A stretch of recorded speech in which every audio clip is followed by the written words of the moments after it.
భోజన ప్రియులందరికీ నమస్కారం. పల్నాడు రుచులకి స్వాగతం. రోజు ఒకే రకమైన టిఫిన్స్ దోశ, చపాతీ, ఇడ్లీ ఇవన్నీ తిని బోర్ కొడుతుంది కదా! అందుకే రోజు కొత్తగా డాబా స్టైల్‌లో ఆలు పరోటా రెడీ చేసుకుందాము. ఎంతో సాఫ్ట్‌గా, టేస్టీగా ఉండే ఈ ఆలు పరోటా ఎలా రెడీ చేసుకోవాలో చూసేద్దాము.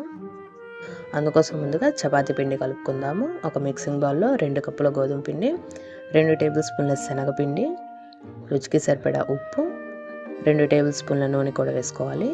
ఈ మొత్తాన్ని ఒకసారి కలిపేసుకొని ఇప్పుడు కొంచెం కొంచెం నీళ్ళు పోసుకుంటూ చపాతీ పిండిని మెత్తగా కలుపుకోవాలి. ఇలా కలిపేసుకున్న చపాతీ పిండి మీద ఒక 2 టేబుల్ స్పూన్ల నూనె వేసేసి ఒక అరగంట సేపు నానబెట్టుకుందాము. ఈలోపు స్టఫింగ్ కోసము 2 ఉడికించిన బంగాళదుంపలు తీసుకొని పైన తోలు తీసేసి ఈ విధంగా తురుముకోవాలి. ఇలా తురిమేసిన బంగాళదుంపల్ని పక్కన పెట్టేసుకుందాము.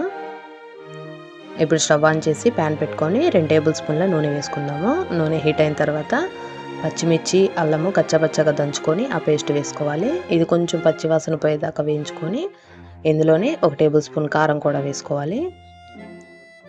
1 టేబుల్ స్పూన్ జీలకర్ర పొడి, 1 టేబుల్ స్పూన్ గరం మసాలా, చిటికెడంత పసుపు, రుచికి సరిపడా ఉప్పు కూడా వేసుకొని మసాలాలన్నిటిని ఒక 2 నిమిషాలు వేయించుకోవాలి. ఇప్పుడు ఇందులోకి మనం పక్కన పెట్టుకున్న బంగాళదుంప తురుము కూడా వేసుకొని మొత్తం ఒకసారి కలిపేసుకోవాలి.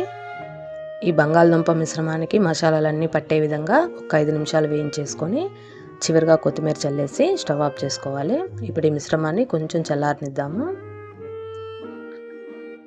ఇప్పుడు చపాతీ పిండి బాగా నానిపోయింది కదా, ఒకసారి మళ్ళీ కలిపేసుకొని కొంచెం పెద్ద సైజు పిండి ముద్దను తీసుకోవాలి. ఇప్పుడు పొడి పిండిని చల్లుకుంటూ చపాతీని రుద్దుకోవాలి. ఇలాగ రుద్దుకున్న చపాతీలోకి మనం రెడీ చేసి పెట్టుకున్న ఆలు మిశ్రమం ఉంది కదా, ఆ స్టఫింగ్ని పెట్టేసుకొని వీడియోలో చూపిస్తున్న విధంగా క్లోజ్ చేసుకోవాలి. ఇప్పుడు మళ్ళీ కొంచెం పొడిపిండి చల్లుకుంటూ నిదానంగా చపాతీలు రుద్దుకోవాలి. మరీ మందంగా కాకుండా మరీ పల్చగా కాకుండా పరోటాలను రుద్దుకోవాలి. ఈ విధంగా రుద్దేసుకొని పక్కన పెట్టేసుకుందాము. ఇదే విధంగా మిగతా పరోటాలు కూడా రెడీ చేసుకుందాము. అవసరమైతే మధ్య మధ్యలో పొడిపిండి చల్లుకుంటూ రుద్దుకోవాలి.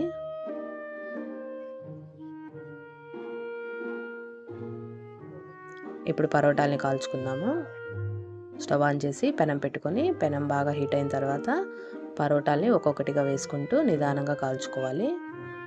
మధ్య మధ్యలో నెయ్యి వేసుకుంటూ కాల్చుకోవాలి. నెయ్యే కాదు నూనె కూడా వేసుకోవచ్చు, కాకపోతే నెయ్యి వేస్తే కొంచెం టేస్టీగా సాఫ్ట్గా వస్తాయి. అలాగే కావాలంటే బటర్ కూడా వేసుకొని కాల్చుకోవచ్చు. ఈ విధంగా 2 వైపులా కాలిపోయిన తర్వాత తీసి పక్కన పెట్టేసుకుందాము.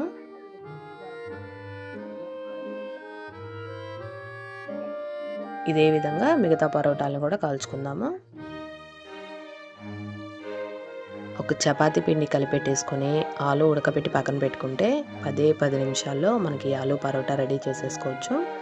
అంతే అండి, ఎంతో టేస్టీగా సాఫ్ట్గా ఉండే డాబా స్టైల్ ఆలు పరోటా రెడీ అయిపోయింది. మీరందరూ తప్పకుండా ట్రై చేసి మీకు ఎలా వచ్చిందో కామెంట్లో చెప్పండి. Thanks for watching. Please like and subscribe.